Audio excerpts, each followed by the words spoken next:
नमस्कार, आदाब, सत श्री अकाल सभी दोस्तों को। मैं हूं बलवंत सिंह और ला रहा हूं आज एक नया वीडियो।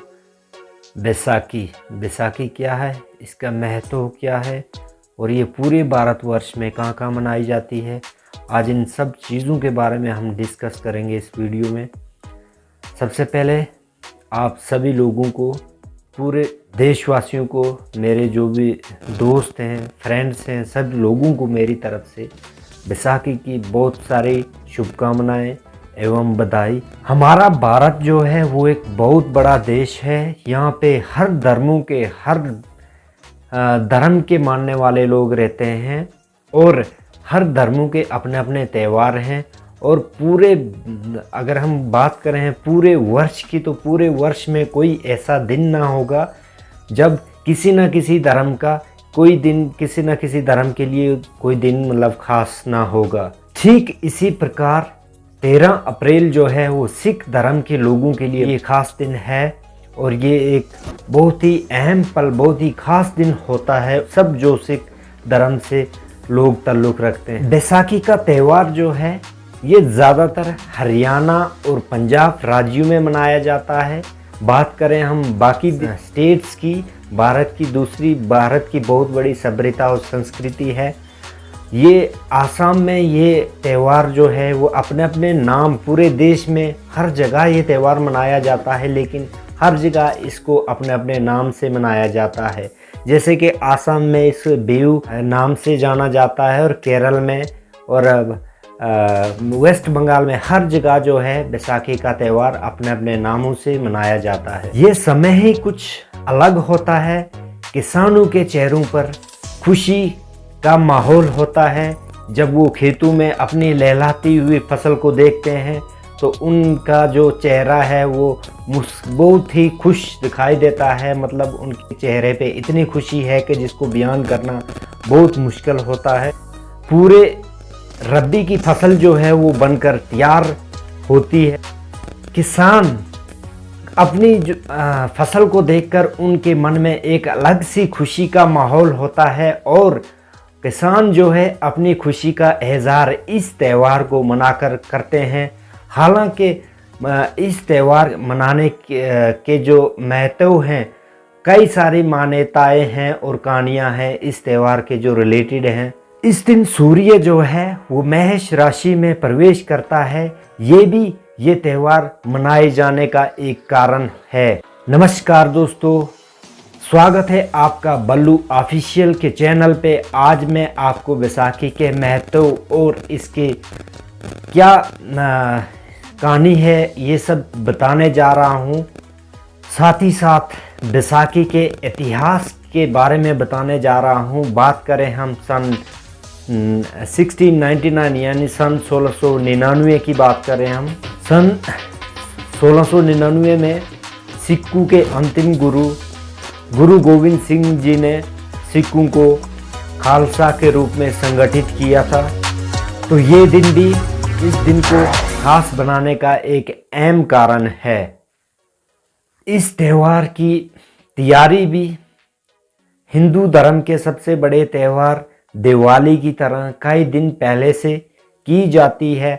इस दिन पवित्र नदियों में स्नान करने का एक अलग से ही महत्व है। सुबह सवेरे स्नान आदि करने के बाद सिख धर्म के लोग जो हैं, सिख धर्म को मानने वाले लोग जो हैं, वो गुरुद्वारे में जाते हैं। गुरुद्वारों में जो है ग्रंथ साहिब का पाठ किया जाता है, गुरु ग्रंथ वगैरह का पाठ किया जाता है, कीर्तन आदि किए जाते हैं और मेले वगैरह का आयोजन किया जाता है जिनमें काफ़ी सारी भीड़ उमड़ती है।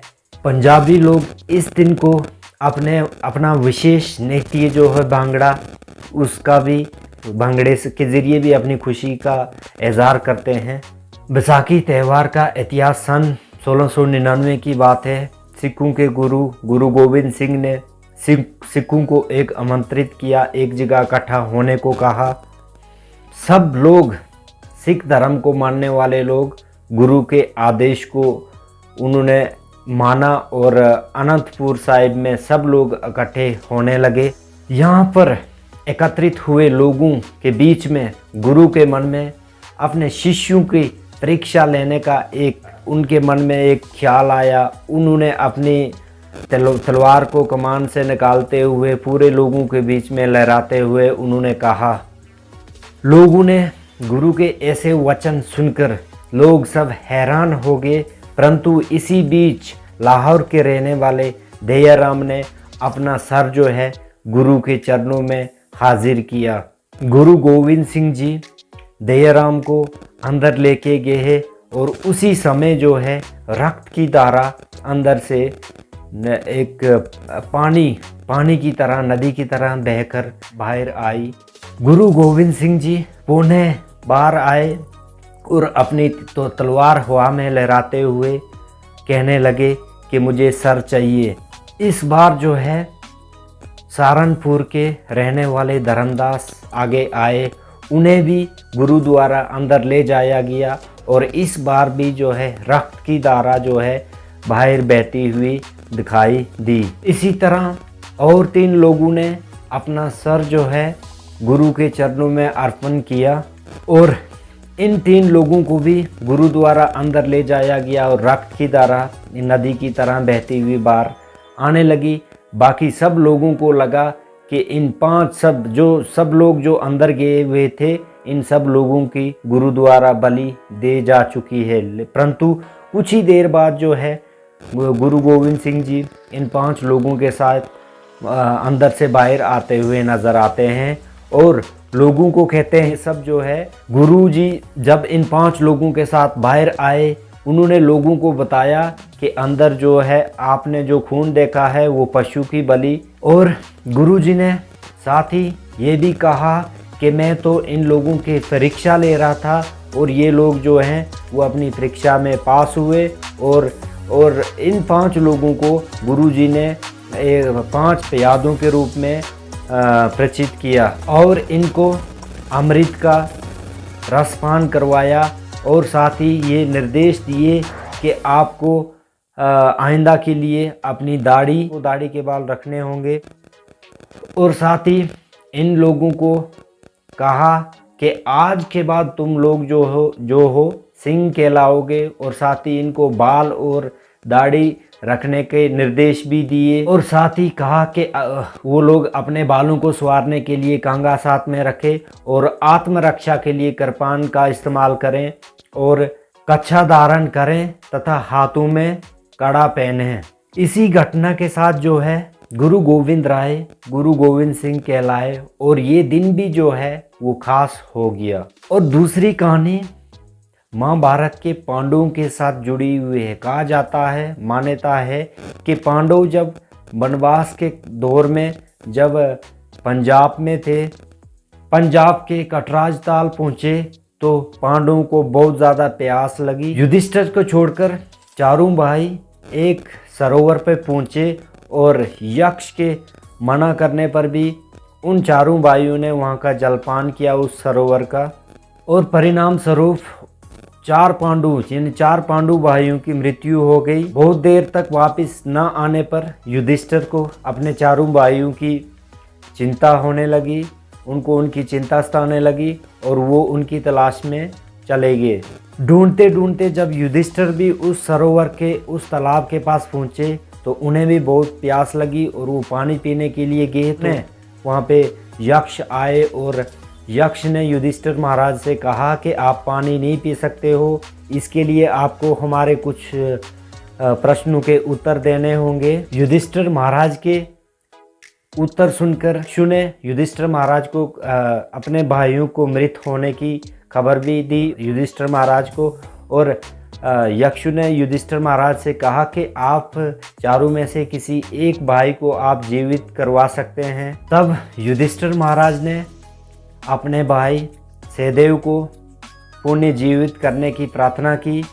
ये घटना यक्ष जो थे वो आश्चर्यजनक हो गए और युधिष्ठिर महाराज से पूछने लगे कि आपने अपने सगे भाइयों को छोड़ करके आपने सौतीले भाई को जीवित किया और इसका कारण पूछा। ये बात सुनकर युधिष्ठिर महाराज ने यक्षों का उत्तर दिया कि माता कौंती के 2 पुत्र जीवित रहें, इससे अच्छा है कि माता माधुरी का भी एक पुत्र जीवित रहे।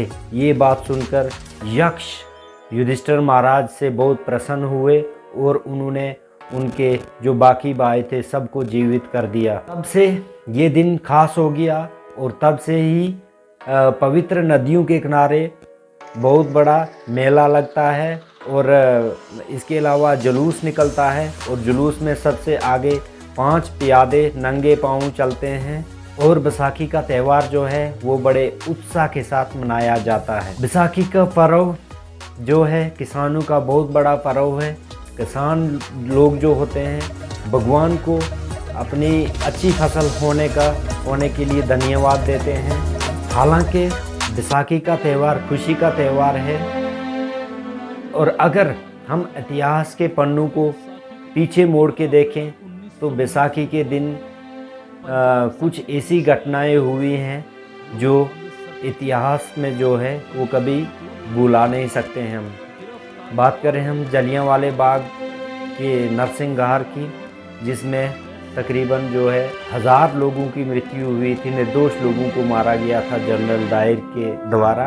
और ये घटना जो है बैसाखी के दिन ही हुई थी। तो ये थी थोड़ी सी वीडियो बैसाखी को लेकर के मेरी। मुझे उम्मीद है मेरी वीडियो आपको अच्छी लगी होगी और अच्छी लगी होगी तो आप ज़रूर कमेंट करेंगे, शेयर करेंगे और लाइक करेंगे। जय हिंद, जय भारत।